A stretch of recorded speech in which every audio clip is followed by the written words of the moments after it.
Welcome to The Explainer.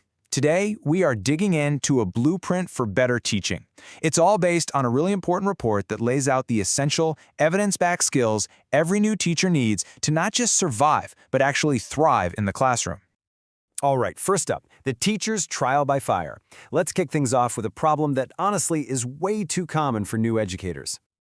This quote from the report, wow, it just perfectly captures the stressful reality, doesn't it? Too many new teachers are basically thrown into the deep end. They're forced to figure things out through tough trial and error, all while getting a ton of conflicting advice. It really is a trial by fire. And that just begs the question, right? What if they didn't have to guess?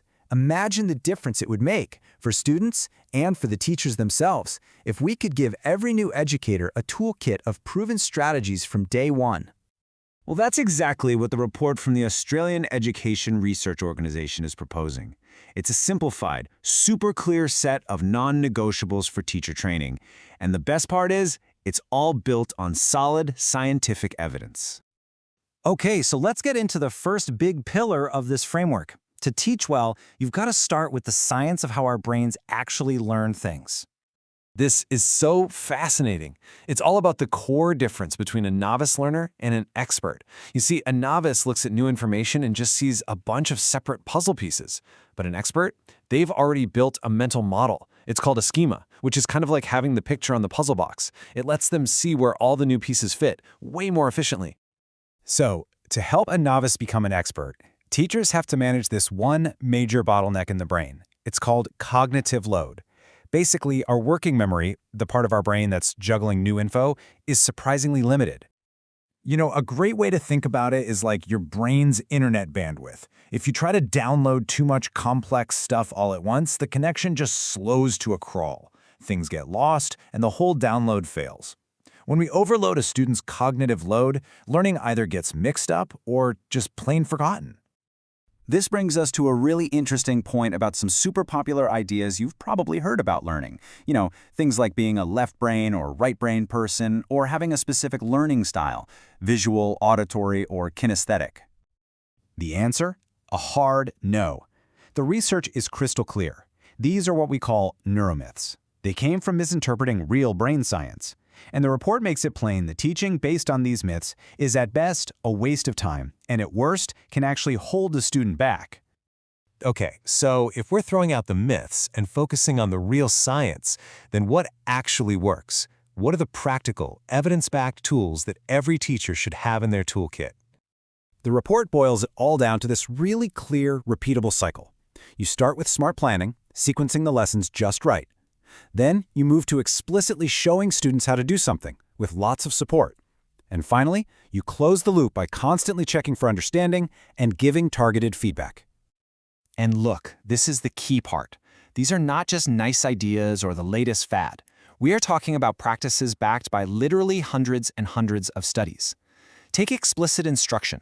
It's been proven to have a positive impact in math, reading, and science, and it helps all kinds of different students. Put all this together and you get what's known as Tier 1 instruction. Just think of it like the strong foundation of a building. It's the high-quality teaching that every single student gets, creating a solid base for everyone to learn on. And this is where it gets really powerful. Check this out. 80%. When this high-quality Tier 1 teaching is in place and done well, the evidence shows a staggering 80% of students can meet their learning goals without needing any extra specialized help. That's a game changer. It means we can focus intensive support on the 20% who really need it most. Of course, even the best teaching tools in the world need the right environment to work. And that brings us to the next pillar, creating a classroom that's positive and ready for learning. So, the big idea here is a total shift in thinking. Instead of always being on the back foot, reacting to misbehavior after it's already happened, the evidence strongly points to being proactive, creating an environment where problems are less likely to even start. This saves so much learning time.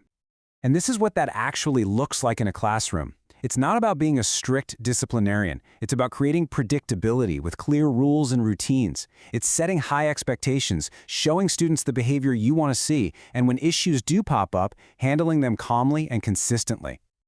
All right, final section. What's the glue that holds all of this together? These are the crucial factors that make sure these practices work fairly and effectively for every single kid in the room.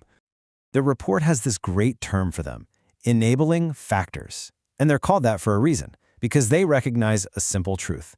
Teaching can never be a one-size-fits-all deal. It has to be adapted to the community and to the specific students in front of you. And these three factors, they are absolutely non-negotiable. We're talking about cultural responsiveness, which means teachers really thinking about their own views and truly valuing different perspectives. Then there's family engagement, building a real partnership with parents. And finally, supporting diverse learners, which means using these evidence-based tools as the foundation to help every child succeed, especially those with disabilities. Which leaves us with this one big, powerful question at the end of it all. The proof for what makes teaching effective is stronger than it's ever been. So the real challenge now is, how do we make sure this knowledge isn't just in a report, but in the hands of every new teacher on their very first day?